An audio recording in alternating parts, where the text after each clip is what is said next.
So you want to learn about email marketing metrics? Well, in today's video, we're going to cover 7 proven techniques that are absolutely time tested and absolutely work. I think you're really going to enjoy this video.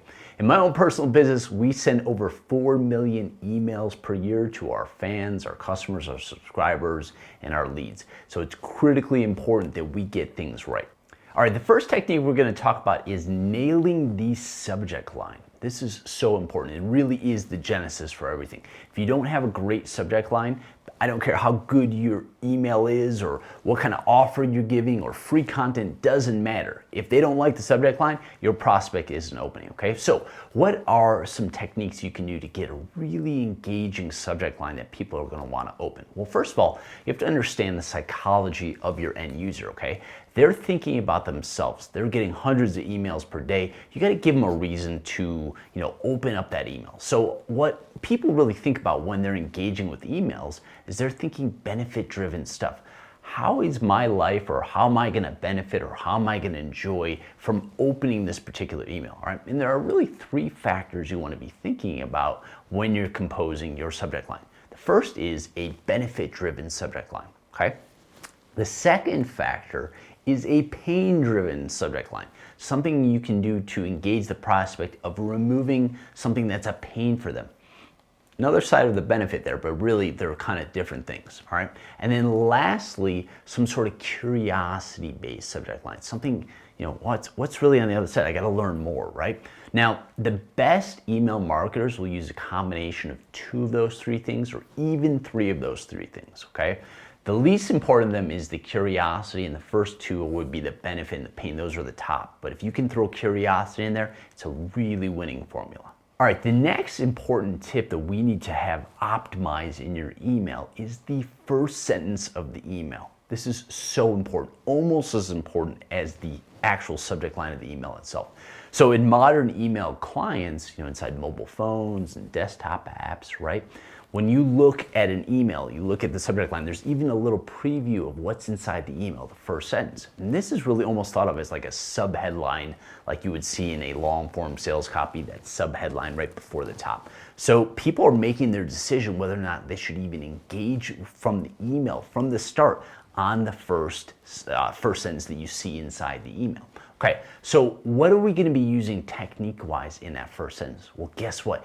It's the same psychological principles we used in the subject line, we're going to use in the first sentence as well, okay? You want to engage your prospect in some sort of curiosity, some sort of benefit, or some sort of pain avoidance, right? You don't want to say the same thing you said in the subject line, but continue to move the story that you told, that big benefit or that pain removal you said in that subject line. You want to offer a little bit more information in that first sentence. Don't make it too long either, okay? It's got to be short and poppy.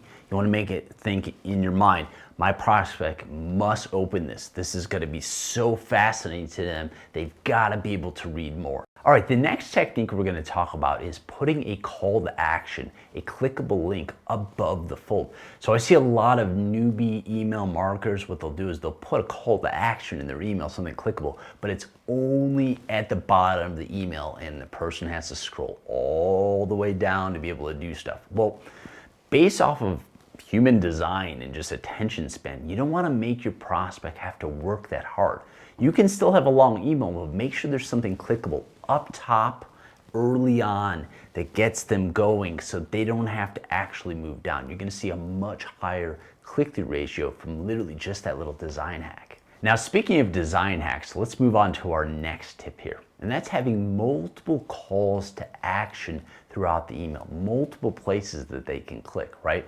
So again, a lot of email newbie marketers, people aren't very experienced. They have maybe one link somewhere in the email. If they're lucky, they put it up top. Like I said in my last tip, most of the time it's at the bottom and it's just a link at the bottom. Big mistake. Have multiple points throughout an email. 5 to 7. If you've got a 500, 700 word email, have multiple opportunities for them to click through and engage with where you want your prospects to go, right? And really, ultimately, an email, unless you're using it entirely as a branding tool and you're actually using email property, it's about getting them to go to the next place, getting them to go to the sales page, the blog post, wherever it is outside of the email itself. So again, multiple calls to action. All right, here's the next tip we're going to talk about, and that's having a clickable image inside your email, something that's really engaging and gets people to say, cool, I'm gonna click that because I wanna learn more. So what I like to do, as you can tell, I like to make a lot of videos, is I'll take an actual screenshot of our YouTube video, right? Of the play button in there. And even though people know you can't play a video inside an email, it still gets people to engage with the content. It helps them know, hey, guess what? There's a video, there's more information here, right? So something inside your email that's very clickable and gets your prospect to want to learn more. Now, side tip here, okay? We'll call this part B of this tip. Don't want to make it too big, right, in terms of image size. A lot of the ISPs will put you in the promotions or the spam folder if you have a huge image inside your email. So you want to reduce the file size in there, but again, make sure it's clickable. Your prospects will click through. All right, our next tip here is really important because it's a mistake that I see so many email marketers make. And that's basically giving away all the information inside the email and not really giving the prospects some sort of reason to click through because they're getting everything inside the email. You don't want that, right? In terms of the funnel process of them engaging in the email and then, clicking through and going to a sales page or blog post, whatever the next step in that funnel is, you want to make sure that you're building some of that curiosity in there, okay? So for example, let's say you're trying to get your prospect to go to a sales page. You don't want to put all the 50 bullet points from that sales page inside that email, right? Talk about, the things that they'll learn from this amazing solution that you've created, and you've actually written it out for them and you've created a video to show them how they're gonna do it, right? Well, notice that I did a benefit and a curiosity thing, and then I have a little call to action. They get to learn more when they go to the sales page, all right? So again, don't give everything away in the email. It's about getting them to click to the next phase, right? Use that curiosity technique that I talked about in my first tip throughout the email, especially in your links. All right, our last tip for today is using the PS area of the email in a very strategic way. So what most people do when they're reading online, even emails, blog posts, sales page, you name it, is they're actually initially skimmers. They don't necessarily read every single word that's going on, right? Now, what we want to do in the PS strategy, and I use this all the time, okay, is you want to do a very quick recap of the actual email itself. Just a sentence or two telling what's going on. And then again, another benefit, curiosity, pain point technique at the very end in the PS area, okay? Little fun fact, the PS is actually one of the most read areas of emails, okay? Just like the old-fashioned letters, people are drawn to PS. It's sort of bizarre how it happens, but when we look inside our email marketing platform and look at the data, the PS has one of the highest click-through ratios of all the links inside the email.